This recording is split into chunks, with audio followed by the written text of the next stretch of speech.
problem of evil has been chewed over more times than a cow's cud, and yet it still resists digestion.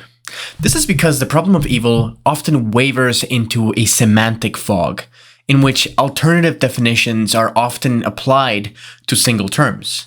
Pain becomes suffering, suffering becomes evil, evil becomes twisted goods, all within a single argument. Although the different dimensions of each of these topics are generally necessary to construct a coherent argument, the author often relies too heavily upon the reader to be able to contextualize definitions appropriately, and thus ends up with seeming contradictions. Take, for instance, the problem of slavery. In a recent online spectacle, an independent researcher publicly asked an AI bot whether the Catholic Church considered slavery intrinsically immoral, to which the bot said yes. And after a long and somewhat tedious discussion on the biblical permissiveness of slavery by God in the book of Deuteronomy, the bot seemed to have changed its mind and asserted that slavery is not intrinsically immoral. This problem is quite common in places where terms are not clearly defined. Slavery has had different historical definitions. In the time of Moses, for instance, slavery was a contract in which the slaves themselves were active parties. In contrast, the slave trade in the antebellum saw slavery as a transaction in which the slaves were purely the product or good which was being exchanged, and not an active contractual party. This, along with other crucial distinctions, make the term slavery as a whole lack the necessary axioms required for an universal definition, thus inhibiting it from sweeping moral judgments. Ethical discussions tend to be tediously semantic, and yet this is quite necessary, because if you do not thoroughly understand the different dimensions of each of the terms which are being discussed, the tedious element does not disappear, but infests the broader conversation and creates an exhaustingly unending circular discourse. In current ethical discourses, the theist not only has the burden of reconciling a perfectly good and loving God with the seemingly paradoxical presence of evil, the theist also has to prove, or at least provide evidence, for an objective ethical system in which evil can be clearly defined. To begin, we must address the difference between societal ethics, laws, customs, and traditions, and individual morality, things like discipline, kindness, and honesty. This distinction is crucial to lifting the semantic fog that covers ethical discussions, as one might look at primitive torture practices with the same lens as an individual contemporary business transaction. The link between individual ethical models and societal practices is often overstated and tends to ignore the political structure that governs most of our civilized history. We must also consider the psychological effect that immoral traditions may have on observers. The normative effect that daily displays of cruelty must have on unnamed observers has to be accounted for. It is indeed evidence of transcendent morality that individuals still choose the ethical life even within a violent and primitive culture. That in a world saturated with tyrannical authorities, egocentric politicians, and power-hungry monarchies, many, sometimes if not a substantial minority of individuals made radically ethical decisions despite their surroundings. Even though for most of history we are limited to the writings and stories of the aristocratic and the military class, which are often plagued by manipulation, promiscuity, individualism, violence, and many other forms of immoral behaviors, we still see individuals striving for virtues even in these circles. Take Germanicus, for instance, a Roman general in charge of leading the expansion of the empire into Germania. During the aftermath of the death of Emperor Augustus, Tiberius, his successor, withheld financial support from the Germanic legions, leading to talk about revolt, mutiny against Rome,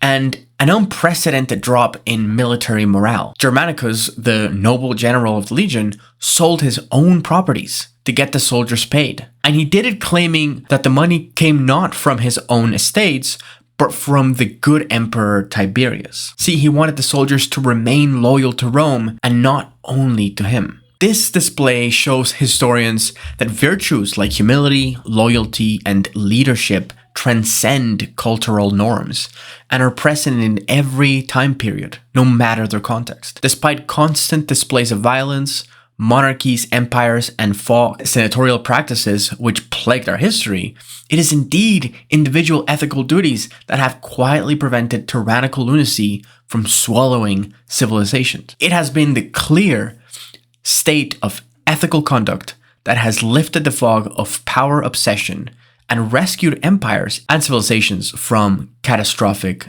demise. Looking at these two dimensions of ethics, the societal and the individual, we can see how God deals differently with individuals in the Bible and with the societies they're a part of. The rules on slavery, for instance, along with many rules found in the book of Deuteronomy, were societal rules. They were rules by which the entire society was abided by, which is why they are forged around societal customs. These many rules enabled the Israelites to survive as an independent nation without succumbing to the norm of tyranny or militaristic domination. Although they did engage in military action, unlike the surrounding kingdoms and civilizations, their identity did not come from how they raped and pillaged, but from their relationship they collectively had with God. On the other hand, in the Bible, God often interacted and had complex relationships with individual people. Abraham, Job, Moses, and Jacob had a one-to-one friendship with God. This relationship was tailored to the specific needs of whoever was communicating with him. As was the case with most people in the Bible, their obedience to God was often seemingly unconventional and counter to their preconceptions. Think of Abraham with Isaac, or Moses with the Pharaoh. These instances are a bridge between individuals and God, and thus are more nuanced and specific than the broad ways in which God interacts with a people. But the question still remains. Evil exists in the world, and the world was created by God. So does that mean that evil was created by God? To answer this question, we must return to the protagonist of evil itself, Lucifer. The story of Lucifer is one of the most known stories in the Bible, and yet it never actually appears in it as a complete synthesis.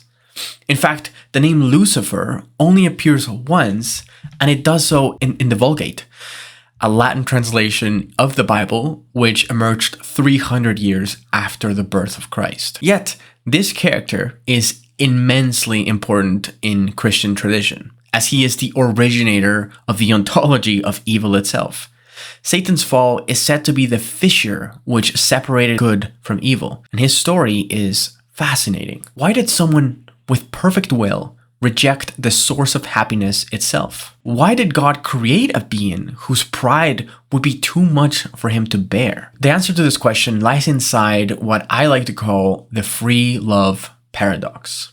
See, Christian tradition holds that God created free beings who are able to make their own choices. However, in order to make a choice, one must have two or more alternatives from which to choose. In the case of Lucifer and his surrounding angels, their choice was whether to remain obedient to God and share in his eternal glory, or to depart from him and foster some form of self-enabled power, independent from that of God's. When it came to Lucifer, he couldn't bear to live in the shadows of the Creator, so he chose to depart from him. And God, unwilling to end him, allowed him to live, and still allows him to live, in a place detached forever from God. Now, it is important to remember that any talk about angels or demons or anything divine relies on analogy.